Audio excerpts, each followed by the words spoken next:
अपनी बेटी को सर्दी से बचाने के लिए उसने 20 लाख डॉलर बैग से निकाले और उनको आग लगा दी। ये हरकत जिस शख्स ने की थी उसकी 1 साल की कमाई मैकडॉनल्ड्स की पूरी साल की सेल से ज्यादा थी। दोस्तों, दुनिया के रिचेस्ट लोगों की लिस्ट में एक नाम शामिल ही न हो सका और वो नाम है Pablo Escobar. Pablo Escobar 90s में ड्रग लॉर्ड हुआ करता था जो कि बहुत सारे इलीगल बिजनेसेस करता था।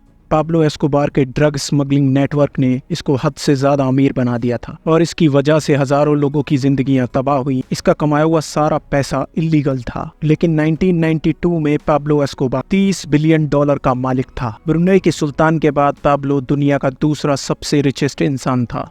अगर पाब्लो एस्कोबार आज जिंदा होता तो उसके 30 बिलियन डॉलर आज के 58 बिलियन डॉलर के बराबर होते और पाब्लो दुनिया का 8th रिचेस्ट पर्सन होता। पाब्लो एस्कोबार का नेटवर्क इतना स्ट्रॉन्ग था कि एक टाइम पर अमेरिका की 90% कोकेन पाब्लो एस्कोबार ही सप्लाई करता था और पूरी दुनिया का 80% ड्रग्स पाब्लो एस्कोबार ही सप्लाई करता था। इस खतरनाक सप्लाई नेटवर्क को बहामास के एक आइलैंड से कंट्रोल किया जाता था और वो आइलैंड था पाब्लो एस्कोबार का हेडक्वार्टर।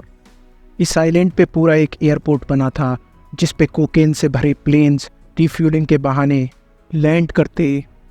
उसके बाद प्लेन में से कोकेन निकालकर छोटे प्लेन्स में डालकर अमेरिका भेज दी जाती थी।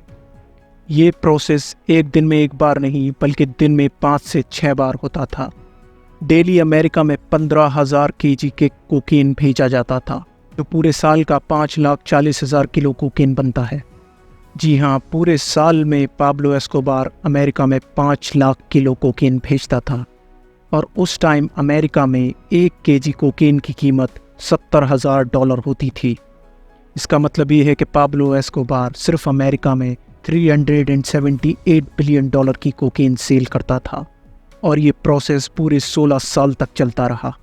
इन्वेस्टिगेटिंग एजेंसीज का मानना था जो कोकेन पाब्लो 70,000 किलो पर केजी बेचता था वो कोकेन सिर्फ पाब्लो एस्कोबार को $5,000 की पड़ती थी।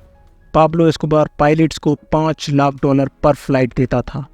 इस सारे प्रोसेस के बाद भी पाब्लो एस्कोबार को $60 मिलियन पर डे बचते थे जो साल के $22 बिलियन बनते हैं। अगर इन पैसों का अंदाज़ा लगाया जाए तो मैकडॉनल्ड्स की सेल एक साल की $21 बिलियन थी और 1980 में पाब्लो का एक साल का रेवेन्यू $22 बिलियन था, यानी कि मैकडॉनल्ड्स से भी ज़्यादा। ये सारा पैसा पाब्लो एस्कोबार हार्ड कैश की फॉर्म में रखता था। इन पैसों के बंडल्स बनाने के लिए रोज़ाना $1,000 के रबर बैंड्स आते थे। जी हाँ, $1,000 के सिर्फ रबर बैंड्स, यानी कि साल के $3,65,000 के सिर्फ रबर बैंड्स। अगर कंपेयर किया जाए तो अमेरिका के प्रेसिडेंट की सैलरी पाब्लो एस्कोबार के नोटों पर लगे रबर बैंड के बराबर है। ऑब्वियस है कि पाब्लो इतने ज़्यादा पैसे बैंक में तो नहीं रख सकता था। पैसे रखने के लिए पाब्लो एस्कोबार के आइलैंड पर बहुत बड़े बड़े ड्रम्स होते थे जिसमें हार्ड कैश कैरी किया जाता था। स्टोर किए हुए इन पैसों का 10% साल के चूहे खा जाते थे या फिर वो पैसे गल सड़ जाते थे। इतना ज़्यादा पैसा पाब्लो एस्कोबार एक दिन में गिन नहीं सकता था, तो उसका वेट किया जाता था और वेट करने के बाद उन पैसों की गड्डियाँ बनाई जाती थी।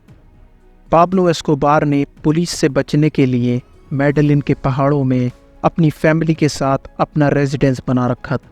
एक दिन पाब्लो की बेटी को सर्दी लग गई और हीट प्रोड्यूस करने के लिए उसके पास कोई और चारा नहीं था, तो उसने $2 मिलियन कैश निकालकर उस पैसे को आग लगा दी। जी हाँ, पूरे $20 लाख। और ये बात पाब्लो के बेटे ने एक मीडिया इंटरव्यू में बताई थी। और हर चीज़ का एक एंड होता है, ऐसे ही पाब्लो एस्कोबार का भी एंड हुआ। वो पुलिस के साथ एक मुठभेड़ में मारा गया। लेकिन आज भी पाब्लो एस्कोबार के खौफ के किस्से जिंदा हैं। लोग आज भी पाब्लो एस्कोबार को ड्रग लॉर्ड के नाम पर जानते हैं।